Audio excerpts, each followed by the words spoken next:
chapter, beginning with the first verse. In the beginning was the Word, and the Word was with God, and the Word was God. He was with God in the beginning. Through him all things were made. Without him nothing was made that has been made. In him was life, and that life was the light of men. The light shines in the darkness, but the darkness has not understood it.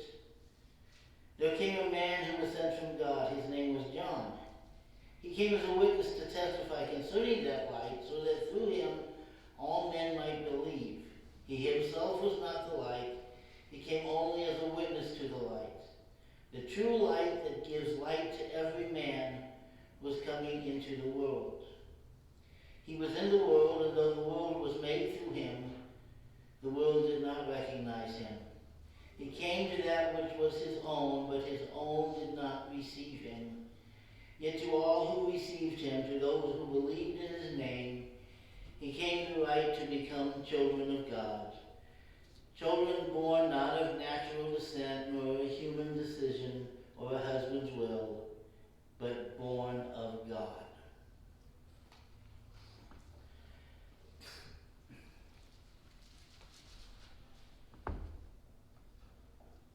Now, if there's one Christmas story that's not found in the Bible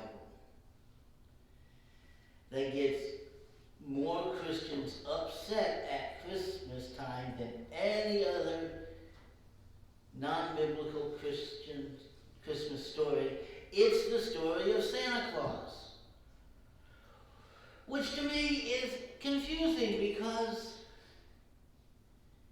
Santa Claus is a saint, which means, okay, he's not Jesus, but he's on the same team. You know, you can't be a saint and be opposed to Jesus, but some people want to make a big distinction. Oh, Christmas is about Jesus, not about Santa Claus. And I've heard online, luckily I've not been present for these sermons, but I've heard sermons where the pastor thinks it's a good idea at Christmas time to tell children all the reasons why Santa Claus can't be real. You know, exactly how fast he'd have to fly his sleigh to get around to every house in 24 hours, and how little time he'd have to spend in each house. And, you know, well, he'd be going so fast that the reindeer would just burn up. There was even a pastor arrested this year for standing in front of an elementary school and shouting out to children how Santa Claus isn't real.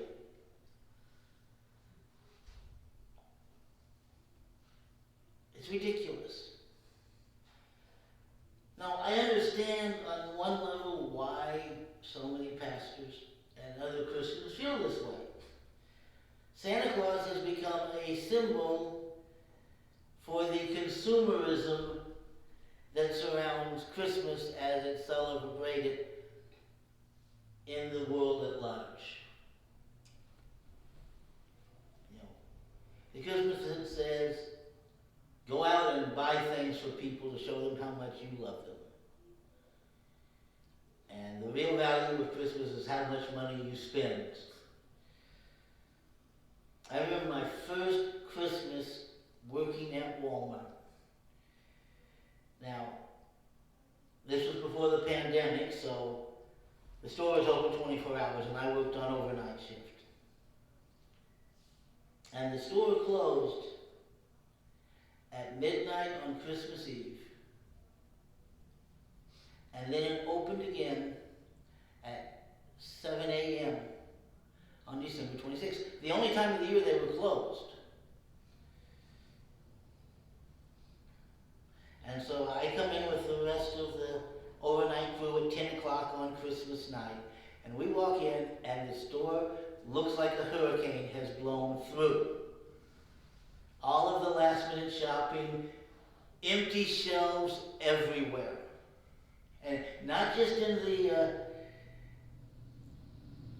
home section, not just, where the toys and those things are, The food aisles were all empty. Not a single pie crust, not a single crescent roll left in the store. And so we go in for our pre-shift meeting. And the manager starts by giving us the good news on how much money we brought in on Christmas Eve. And it was some six-figure number, high six figures. I think it was $500,000 that we brought in just in that one day in sales. And he goes, your job tonight is to make it look like Christmas never happened. Yep. By the morning, I want the store to look like we never sold anything, that it was every shelf full again. Now, I was already in ministry at that time. I thought, that's terrible. And then I thought, what a great idea for a sermon. That's what Santa Claus represents to so many people. Buying and giving and the material things of Christmas. And that's wrong. But that's not really what the Santa story is about. And the Santa story has to fight with another Christmas myth. And this one is the one I call the Hallmark Movie Channel Christmas myth. And these, I don't need to go into detail on the story, and I don't need to pick one because they're pretty much all the same. But usually the story ends up with some conflict between, and somebody's not a very nice person. But then by the end of the movie, they get a message of what the true meaning of Christmas is. And the true meaning of Christmas is, in almost all of these stories, it is better to give than to receive. Now, that is a biblical message. That is a verse found in the Bible. It is not found in any of the Christmas stories in the Bible.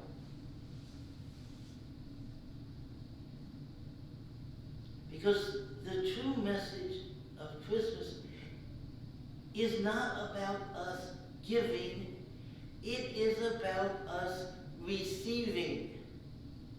It is not about what we give, it is about what God gives. We don't buy a relationship with Jesus. We're given a relationship with Jesus. We don't earn salvation. We are given salvation. We don't purchase grace. Christ purchased grace. Our only responsibility for all of these things is to receive it. And I discovered something about Christians, about true Christians. We have a much easier time giving than we do receiving. You're all generous people. Every time Ladies Aid asks for money, or House of Grace asks for money, or Mama's Cupboard asks for money, we give. And we give a higher percentage of our budget of what we spend in the year than churches twice our size do. You're generous people. You know how to give. And you're generous people in your personal lives, not just in the church. But many of us have difficulty receiving. Have you ever asked a family member what they want for Christmas and they say, oh, I don't need anything? I don't want anything. I hate that. when I ask somebody, what do you want for Christmas? I don't need anything. I don't want anything. Especially when it's my wife, because I know I better get her something or I'm in trouble. And I better get the right thing, but she won't tell me what the right thing is. But, we like it. Have you ever gotten a gift for someone, and they take the present and they go, oh, you shouldn't have, before they even opened it? Now, I've had some gifts where when I opened them, I thought, oh, you shouldn't have. You really should not have. I never said it, but I thought it. When my nephew was 2, and we were all together for Christmas, and he had a gift he bought for his dad, and my brother gets the package, and he looks at the tag, and to Daddy from Brandon, and he goes, oh, you shouldn't have. And he walked over and took it back from him. Just took the present away. You don't want it, I'll take it.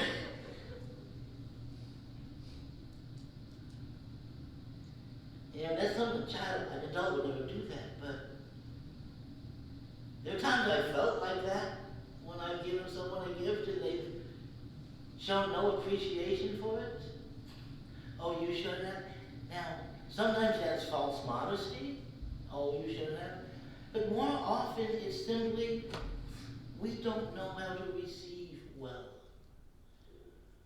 We know how to accept grace, but we don't know how to accept gifts graciously. I haven't usually had this problem with gifts, but when I began in ministry, I had this same problem with compliments. I did not know how to take a compliment. When somebody came up after me, after I preached, and said, that was a good sermon, Pastor, I did not know how to respond. I don't want to sound arrogant. Well, yes, I know. Yeah, and my mentor came to me after he was visiting one sermon, and he took me aside and he said, you've got to learn how to accept compliments. I said, well, pastors need to be humble. And he goes, yes, and they also need to learn how to accept compliments. I'm not letting you out of it that easy. Because it's important for your congregations to be able to compliment you. It's not about you needing their compliments, but it's about them being free to offer them, to express their appreciation. The gifts that God gives to us, just like the gifts that other people give to us on Christmas, sometimes we don't need them. Sometimes they're blessings that we would survive just fine without. But to the person who gives you the gift, that gift says, I love you. Accept it. Be thankful. Maybe not for the gift, but for the love in which it was given. Now, God gives us good gifts. Every God-given gift is beneficial, is good. And every God-given gift is given in love. And the greatest gift that God gives is Christ. And the Bible tells us if we cannot receive that gift, whether out of pride or humility or whatever reason, we will not inherit eternal life.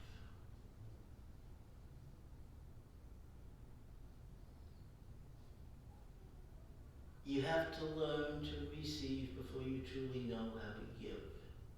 You have to be loved before you truly know how to love. Santa Claus teaches us how to receive.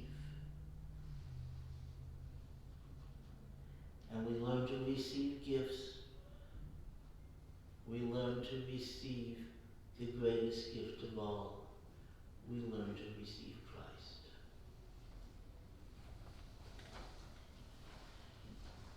Our closing hymn is number 277, Hark the Herald Angels Sing.